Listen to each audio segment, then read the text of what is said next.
A 36-year-old woman at 35 weeks gestation presents with vaginal bleeding, constant back pain, and frequent uterine contractions. Her temperature is 37.1 degrees Celsius, blood pressure is 104/70, and pulse is 118. Examination shows a firm, distended uterus, and fetal monitoring reveals tachycardia with late decelerations. What is the most likely diagnosis?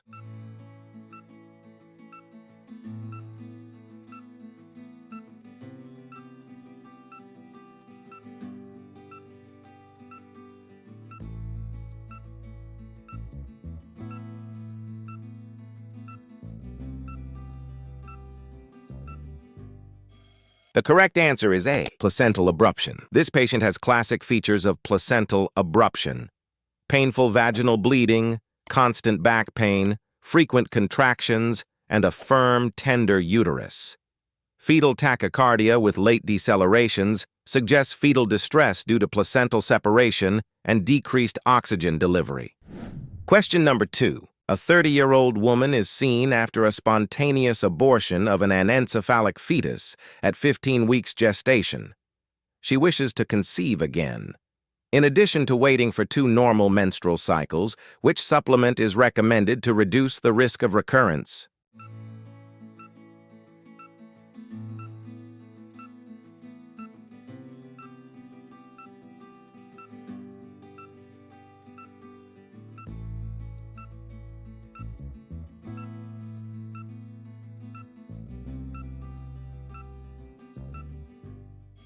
The most accurate answer is C, folic acid. Anencephaly is a type of neural tube defect caused by failure of neural tube closure early in embryonic development.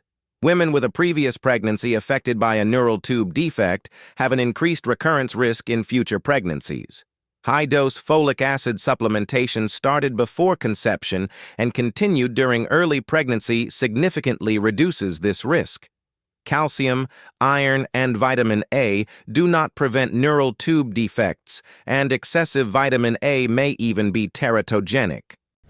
Question number 3. A postpartum woman develops heavy vaginal bleeding immediately after delivery. The uterus is soft and boggy on examination. What is the most common cause of postpartum hemorrhage in this patient?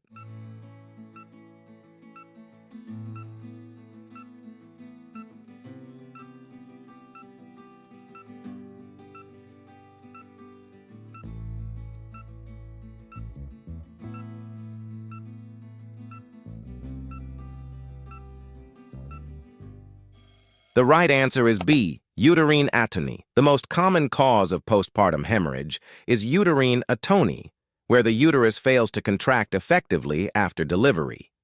Atony leads to a soft, boggy uterus and excessive bleeding because the open uterine vessels at the placental site are not compressed.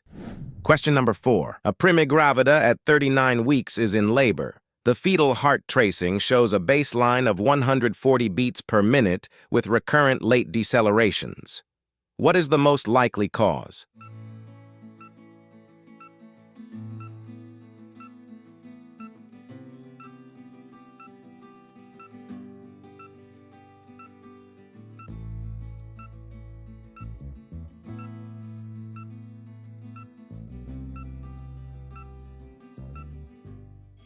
The correct answer is D, uteroplacental insufficiency. Recurrent late decelerations on fetal heart tracing are classically caused by uteroplacental insufficiency.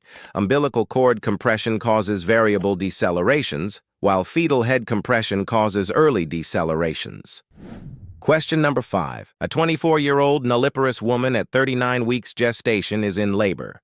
Her cervix dilated from 4 centimeters at 5 p.m. to 7 centimeters at 11 p.m., but by 3 a.m. it is only 7.5 centimeters despite adequate painful contractions every 2 to 3 minutes. The fetal head remains at -1 station, fetal heart tracing is reassuring, and estimated fetal weight is 7.8 pounds. She is 5 feet 1 inch tall and weighs 99 pounds. What is the most appropriate management?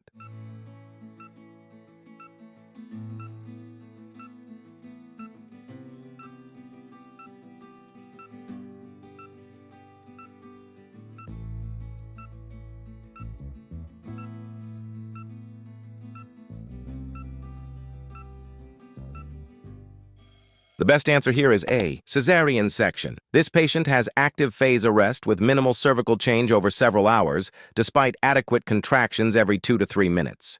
The fetal head also remains high at -1 station, suggesting cephalopelvic disproportion. The most appropriate management is cesarean section. Question number 6. A 28-year-old gravida 2-para-1 woman at 32 weeks gestation presents with painless vaginal bleeding. Ultrasound shows the placenta completely covering the internal cervical os. What is the most likely diagnosis?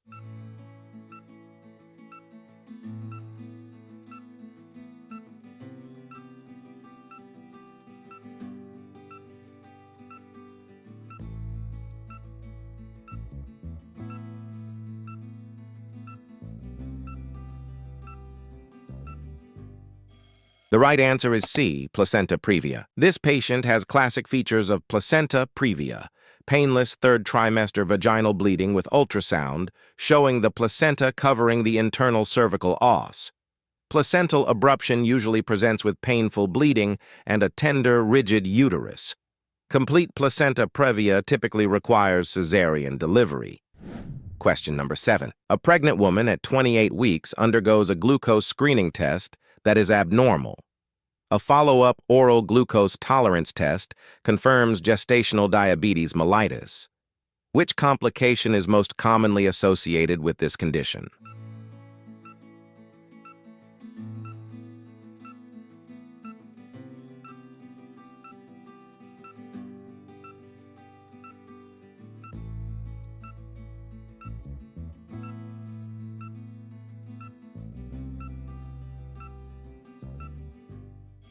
The correct answer is B, macrosomia. Gestational diabetes commonly causes fetal hyperglycemia, which stimulates excess fetal insulin production. Fetal insulin acts as a growth hormone, leading to excessive fetal growth or macrosomia, especially increased shoulder and trunk size.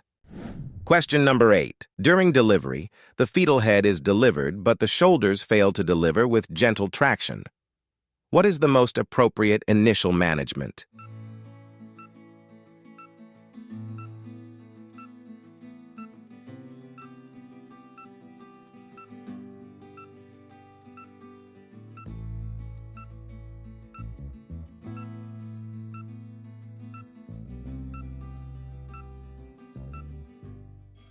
The right answer is D, McRoberts maneuver. This is classic shoulder dystocia, where the fetal shoulders become impacted after delivery of the head. The initial management is the McRoberts maneuver, which involves hyperflexing the mother's thighs onto her abdomen to widen the pelvic outlet and free the impacted shoulder. It is simple, rapid, and highly effective as the first-line maneuver. Like, share, and subscribe.